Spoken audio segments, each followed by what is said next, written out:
कोई भी सवाल करो तो और बोलेंगे कि पर्दा करना चाहिए और हाँ। गैर मर्दों से हाथ नहीं मिलाना चाहिए, हम्म।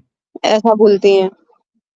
अच्छा। और जब मुझे मीट नहीं खाना है तो ज़बरदस्ती बोलेंगे कि तुम हिंदू लोग के साथ में रहते हो इसलिए तुम मीट नहीं खाती हो, ऐसा करके। हम्म। संगत का असर होता है, ऐसा बोलती हैं वो हमसे। ओके, तो आप क्या चाहती है? मुझे इस्लाम को फ़ॉलो नहीं करना है। मुझे ना जैसे कि मेरी मम्मी बोलती है कि मैडम साहब, ये लक्ष्मी के नाम से मोमिना बोल रही है। लक्ष्मी कौन सी मोमिना हो गई? ले ले हाँ, किसी फ्रेंड के मोबाइल से जुड़ी है। ले ले। ना बोलो।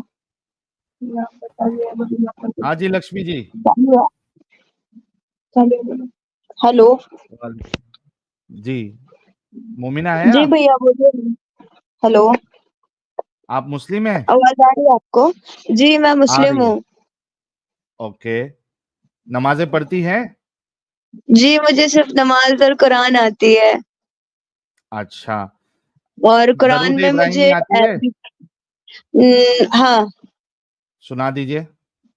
अल्लाहुम्मा सल्ली अला सय्यिदना मौलाना मुहम्मदिन व अला आलि मुहम्मद कमा सल्लैता अला इब्राहीम व अला आलि इब्राहीम इन्नका हमीदुम मजीद। आगे। इतना ही याद है, इतना ज़्यादा एक्चुअली हम इस्लाम को फ़ॉलो नहीं करते हैं, बट हाँ। हमारी जो फैमिली है वो मुस्लिम है, बट हम उनको फ़ॉलो नहीं करते इस्लाम को, ये बात उन्हें पता नहीं है। ओके, एंड यस सर, ऐसा ही है। तो क्यों जुड़ी आप, क्या चाहती है? सर एक्चुअली जब हम अपनी मम्मी से बात करते हैं, जो मतलब मैंने कई सारे डिबेट्स देखे हिंदू मुस्लिम्स में, और जब हम अपनी अम्मी से ये सवाल करते हैं कि ये चीज़ इस्लाम में क्यों है, तो वो बोलेंगे जो चीज़ कुरान में लिखी गई है वो है तो है, फिर चाहे वो जो कुछ भी हो। मैंने उनकी हम्म। शादी के मसले पे भी बात की थी और मैंने हम्म। इनसे बोला था हलाला के बारे में भी, और जो प्यारे नबी ने आयशा से शादी की थी इसके बारे में मैंने उनसे बात किया। तो वो हम्म। बोलते हैं कि वो प्यारे नबी थे, अब उनका ओहदा हम्म। बहुत बड़ा था, तो हर कोई हाँ। चाहेगा ना कि उनसे शादी करना। मम्मी ने मुझे ऐसा जवाब दिया और अगर मैं उनसे हम्म। कोई सवाल करूँ, तो वो मुझे फिर मतलब धमकियाँ देती हैं, मतलब घर से निकाल देंगे करके। अच्छा, लेकिन जो ये जवाब दिया आपकी अम्मी जान ने कि वो जी।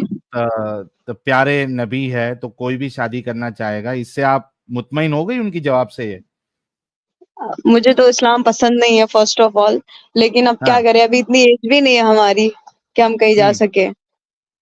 अच्छा। कोई तो भी सवाल करो और बोलेंगे कि पर्दा करना चाहिए और हाँ। गैर मर्दों से हाथ नहीं मिलाना चाहिए, हम्म। ऐसा बोलती हैं।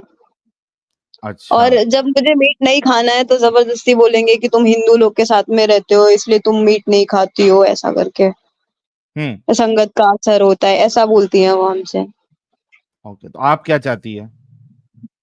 मुझे इस्लाम को फ़ॉलो नहीं करना है। मुझे ना जैसे कि मेरी मम्मी बोलती है कि ये चीज़ लिखी है, ऐसा कुछ नहीं है, तो बस मुझे वो चीज़ें देखनी है कि वो इस्लाम में वो चीज़ लिखी क्या है अरबिक, क्योंकि मुझे अरबिक पढ़नी आती है बट उसका ट्रांसलेशन नहीं आता है। बट अगर मैं वही हम्म। चीज़ उनको ट्रांसलेट करके दिखाऊँ तो बोलेंगे ये ट्रांसलेशन आया है, ये चीज़ नहीं है, ऐसा कर देंगे वो। हम्म। यानी मतलब आप किसी अपनी भी अम्मी जान हालत को में समझाना चाहती है? आप आपको उन लोग समझ को आ गया है समझाने कि का ये कोई गंदगी है? मतलब ही नहीं है, उन लोग को समझाने का कोई मतलब नहीं है। मुझे बस खुद से देखना है कुरान में वो चीज़ कहाँ लिखी हुई है। और मैंने उनसे बोला था मम्मी हदीस में ये चीज़ें हैं, तो मम्मी बोली हदीस फ़ॉलो मत करो क्योंकि हम्म। हदीस इंसान खुद से लिखता है, ऐसा आपकी बोली। अम्मी जान नमाज पढ़ती है? वो नमाज़ पढ़ती हैं तो आपकी और उनके अम्मी से कुरान भी पूछिए मुकम्मल कि है। अच्छा, आप अपनी अम्मी से पूछिएगा कि आप जो नमाज पढ़ती है, आपने कहा कि सिर्फ कुरान फॉलो करो, हदीसों को हाँ। इंसानों ने लिखा हुआ है, तो उनसे पूछिएगा कि आप नमाज जो पढ़ती है अम्मी जान वो कहाँ पे है कुरान में, बताइए जरा, मैं भी पढ़ के फिर कुरान से फॉलो हाँ। करती हूँ। जरा और पूछिएगा उनसे। मुझे उतनी जैसे कि मुझे उतनी उर्दू पढ़नी नहीं आती है। हमने 10th तक उर्दू पढ़ी थी सिर्फ क्लास में, उतनी आती है। तो मैंने उस दिन जब कुरान में मायने लेके बैठे ना हम उर्दू पढ़ने, तो मुझे तुरंत कोई ना कोई काम बता दिया गया ताकि मैं मायने पढ़ ना सकूँ। ऐसा करते हैं। अच्छा, तो आपको मतलब अभी सीखना है यानी जानना है? मुझे चीज़ें जाननी है, कुरान में वो चीज़ लिखी कहाँ है, क्योंकि हदीस तो ये मानेंगे नहीं। तो आप एक काम करिएगा, आप हमारा चैनल कब से देख रही हैं? चैनल हम बहुत टाइम से देख रहे हैं आपका, फिर मैंने आपका 1 वीक से वेट किया आपसे बात करने के लिए। तो जब आप चैनल देख रही है और उस पे जो जी, डिस्कशन चलते हैं तो उसमें तो सारे जी। रेफरेंसेस बताए जाते हैं, आपने नोट डाउन करके रखना हाँ, चाहिए ना चीजों को। मुझे वो चीज़ें दिखती हदीस में मुझे समझता है, बट मेरी मम्मी से जब मैं बोलूँ हदीस में ये चीज़ है, तो मम्मी बोलती है हदीस नहीं तो फॉलो मत कुरान करो। कुरान का भी बहुत सारा रेफरेंसेस हमने यहाँ पे दिखाया हुआ है ना, आपको नोट डाउन करना चाहिए। जी, और मम्मी बोलती है कि जो काबा शरीफ में जो पत्थर है, वो संगे अस्वद है, वो जन्नत से आया हुआ है। उसका तो हिस्ट्री काला हो क्या गया है? है। लेकिन मम्मी से पूछो ना, ये भी तो नहीं लिखा कुरान में अस्वद। हाँ, बहुत अच्छा हाँ ना, पॉइंट। वो बोलती है वो जन्नत से आया हुआ है। ये हाँ, कुरान में कुरान में कहाँ नहीं लिखा लिखा। हुआ है, पूछने का था। उनसे सवाल करो तो उल्टा मुझे बोलते हैं तुम काफिर के साथ में रहते हो इसलिए काफिर हो रहे हो ये वो। तो देखिए, बात सीधी सी ये है, आपने जितनी बात बताई है, आपकी मम्मी जो है वो डिनायल मोड पे है, ठीक है। आप हाँ, कुछ भी बोलेंगी वो मानने वाली नहीं है, ठीक और है। हमें बचपन से ये चीजें सिखाई गई है कि तुम अगर ये चीज नहीं करोगे तो अल्लाह कब्र में बिच्छू डालेगा, सांप डालेगा, ये डालेगा, वो डालेगा, ऐसा बताते हैं। वो तो बकवास की बात है, वो डराने के यार लिए। एक सेकंड, कब्र में साहिल और साहब एक उस मिनट, दिन कब्र ना में हाँ, हमने एक सेकंड, आप मर गई जिस वक़्त, उस वक़्त आपके गोश्त की बारबेक्यू करके खा लें या सांप खा लें या बिच्छू खा लें या उसको आग लगा दें, उससे क्या फ़र्क पड़ेगा आपको? क्योंकि आप तो मर चुकी हैं, अब तो जिस्म है, क्या फ़र्क हाँ, पड़ेगा आपको? बोलते हैं कि तो उससे मरने डर के क्यों नहीं? बाद से जो इंसान की आत्मा होती है वापस वापस से उसके शरीर नहीं, में चली जाती अगर है, ऐसा आत्मा कहते हैं। शरीर में चली जाए तो आपको साँस आनी चाहिए, फिर तो आपको ज़िंदा हो जाना चाहिए, फिर तो आपको बाहर निकल आना चाहिए। हाँ आत्मा ना, शरीर में तो आती नहीं है, और आत्मा कहते तो हैं कि शरीर में नहीं अगर आ सकती। जैसे कहते हैं कि अगर कब्र में दफनाते हैं फिर 40 कदम चलने के बाद में फरिश्ते आ जाते हैं सवाल जवाब तो करने। दफनाने के बाद 40 कदम चलने के बाद दोबारा खोल के देख लेना, आते हैं कि नहीं आते हैं? कभी देखे? मैंने सोचा था, तो फिर क्या बोलते सब लोग कि अगर कब्र पे पैर या हाथ लगाओगे तो मुर्दे हाथ खींच लेंगे। वो ओके। भी करके देख लो, मुर्दे खींचते क्या नहीं खींचते हाथ पैर। ट्राई करना मुर्दे हाथ पड़ेगा। पैर खींच अभी हम लेते, लोग ये फर्स्ट अभी टाइम मैंने सुना भाई। भाई मम्मा को अभी बताओ क्या तो, ये करें, भी कुरान में नहीं लिखा। ये भी कब्र का अभी हम अजाब। जबान पे नहीं लड़ा सकते। अगर हम उनसे बोले ये चीज ऐसा तो बोलेंगे हाँ 18 साल के हो गए हो ना तो जबान तो लड़ानी ही है, ऐसा बोलेंगे हम। अच्छा सुनो ऐसा मेरी बात, बोलेंगे। लक्ष्मी की सहेली जी, मेरी बात सुनो। जी, देखिए, मैंने अभी थोड़ी देर पहले कहा कि आपने जितनी बातें की है उससे ये समझ में आ रहा है कि आपकी अम्मी जान जो है वो डिनायल मोड पे है, वो आपकी बात नहीं हाँ, सुनेंगी। और मैं ये समझ सकता हूँ क्योंकि बहुत सारे लोग जो है वो डिनायल मोड पे रहते हैं और वो सुनना ही नहीं चाहते। वो कहेंगे नहीं, हमको सुनना ही नहीं है, आप गलत बात कह रहे हो। तो आप क्या कीजिए, अभी आप अपने करियर पे फोकस करिए, अपने आप को बेहतर हाँ, बनाइए। क्योंकि क्या होगा, क्योंकि अगर अपने पैरों पे खड़ी नहीं होती है तो कुछ सालों में आपकी अम्मी जान जो है किसी मुसल्टे से आपकी शादी कर देंगी, फिर वो मुसल्टा मैं जो है मुस्लिम से आपको शादी ना हिसाब। करूं चाहे कब्र में चले जाऊं।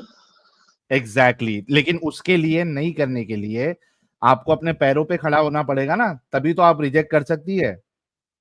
हाँ, हाँ, तो आप करियर पे फोकस करिए, अपने आप तो को स्ट्रांग कुरान में बनाइए। जो चीजें जो हदीस है वो हदीस सच है। वो बात का मतलब ही नहीं बनता ना जब आपकी अम्मी मानेंगी नहीं, तो ये डिस्कशन नहीं, का मुझे मतलब ही जानना है ये चीज, मुझे जाननी है ये चीज तो कि मतलब जो आपको हदीस है वो जान सच है। लक्ष्मी जी, आपको अगर जानना है तो आप हमारी स्ट्रीम जब देखती है ना, कई सारे हाँ, वीडियोस है, उसमें हर एक टॉपिक पे वहां पे स्क्रीन पे रख के हम रेफरेंसेस बताते हैं। जैसे कि आज का हाँ, टॉपिक था तो हमने स्क्रीन पे रख के कुरान की आयत बताई इस तरीके से, है ना। ये देखिए हाँ, लिखा हुआ है 2:184, ये रेफरेंस आ हाँ, गया। फिर हदीस जब बताते हैं तो वहां पे बाकायदा दिखता है कि कौन सी हदीस में से है। आप उसको हाँ, जाके कुरान.com, सुन्ना.com, या आपके पास मोबाइल है तो इस्लाम वन इंस्टॉल कर ले, उसमें आप जाके हाँ, क्रॉस चेक कर सकती है। और अगर आप इंटरेस्टेड है तो नोट्स बनाना स्टार्ट करिए, हर एक जो टॉपिक होता है उस पर नोट्स बनाइए और उधर नोट डाउन करते रहिए कि हाँ, इस मसले पे ये कुरान की आयत है, इसमें ऐसा लिखा हुआ है, फिर हदीसों में ये लिखा हुआ है। आपके पास सारी चीजें रेडी हो जी, जाएंगी, थोड़ी जी। मेहनत करनी पड़ेगी आपको। और मम्मी बोलती है कि हजरत मोहम्मद सल्लल्लाहु ताला अलैहि वसल्लम जो थे उन्होंने अल्लाह पाक को थोड़ा सा देखा था तो वो बेहोश हो गए थे, ऐसा कुछ है क्या?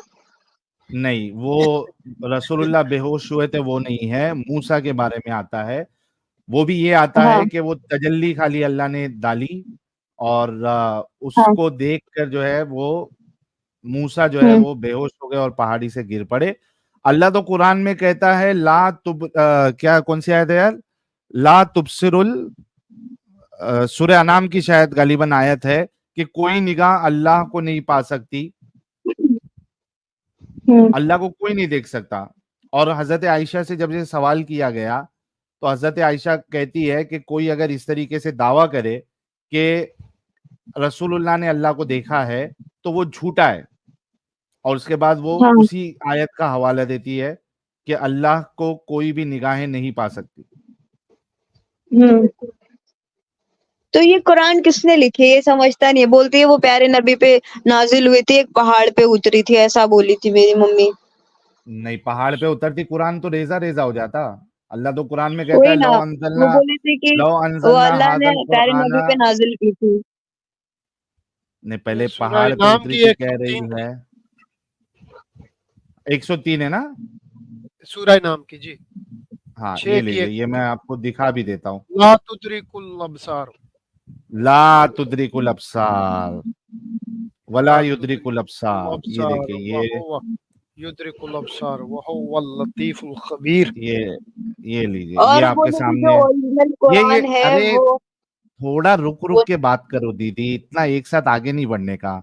ये अच्छा देखिए, अच्छा। ये सूरह अनाम की सूरह नंबर 6 आयत नंबर 103, ला तुदरिकुल अब्सार वहुवा युदरिकुल अब्सार वहुवा लतीफुल खबीर। क्या कहती है? निगाहें इसको नहीं पा सकती और वो निगाहों को पा लेता है, वो निहायत बारीक बीन और बाखबर है। तो अल्लाह तो कह रहा है कि कोई निगाह उसको नहीं पा सकती, हम्म है ना?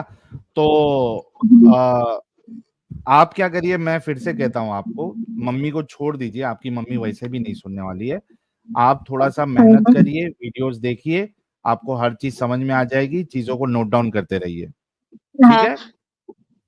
हाँ। और मैंने उनसे एक सवाल पूछा था कि इस्लाम बोलता है कि मर्द को 4 शादी अलाउ है, तो लड़की को क्यों अलाउ नहीं है? फिर मर्द कहीं अलग से आया है, हम्म। उसको भी अलाउ ओके, करो। तो क्या बोली आपकी मम्मी? कुछ नहीं बोली, लड़के का चलता है बट लड़की का नहीं चलता, ऐसा करके उन्होंने बोला। क्यों नहीं चलता है? और मैंने हलाला पे भी बोला था तो बोले नहीं, जो चीज कुरान में लिखी है वो सच है, बाकी कुछ भी लिखी हो।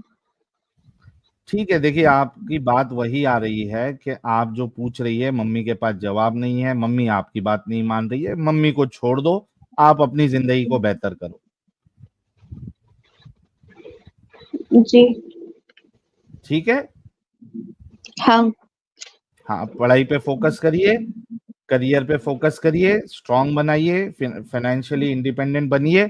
और उसके बाद कोई अच्छा सा, अगर आप चाहती है आप शादी करना, तो कोई अच्छा सा अपने लिए वर ढूंढिए और शादी कर लीजिए, वरना आपकी मम्मी आपको दे देगी किसी मोमिन के हाथ में, जी फिर रोते बैठना पड़ेगा जिंदगी भर। तो अभी मौका है आपके पास, उम्र भी आपकी कम है, इसका जी फायदा उठाइए और अपनी जिंदगी को बेहतर करिए, जी जी। ठीक। ठीक है? अगर मुझे कुछ और सवाल होगा तो हम ज्वाइन कर सकते हैं।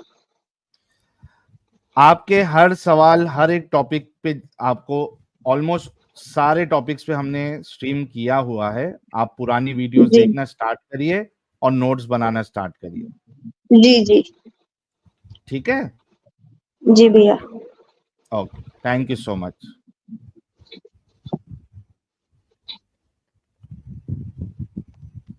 नीचे जितने अच्छा, मोमिन इनकी बैठे हैं अम्मा जो सारे, है वो खुद इस्लाम से जब डरा रही हैं तो सारी हदीसें बयान करती और इसको हाँ, कहती है कि हदीस नहीं पढ़ना, कुरान पढ़ो बस। नहीं अच्छा असल जितने में, मोमिन, साहिल साहब जितने मोमिन हाँ नीचे बैठे हैं सारे गर्म तवे पे आ चुके हैं।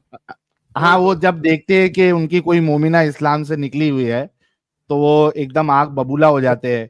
वो, उनको बर्दाश्त नहीं होता कि यार ये मुर्तदों को सुन सुन के हमारी बेटियां, हमारी घर की बच्चियां, बल्कि सिर्फ बच्चियां ही नहीं, हमारे घर के बच्चे भी इस्लाम की हकीकत को जान रहे हैं और निकल रहे हैं, तो वो आग बबूला हो जाता है। ये नॉर्मल सी चीज है। इसी वजह से हम कहते हैं और बार बार कहते हैं कि तुमको जो गुस्सा आ रहा है ना, वो गुस्सा तुम्हारे उन हरामखोर आलिमों पे निकालो, जिनको तुम खिलाते हो, पिलाते हो, चंदा देते हो, उनके पेट बड़े कर चुके हो खिला खिला के, उनके गाले बाहर आ रहे हैं।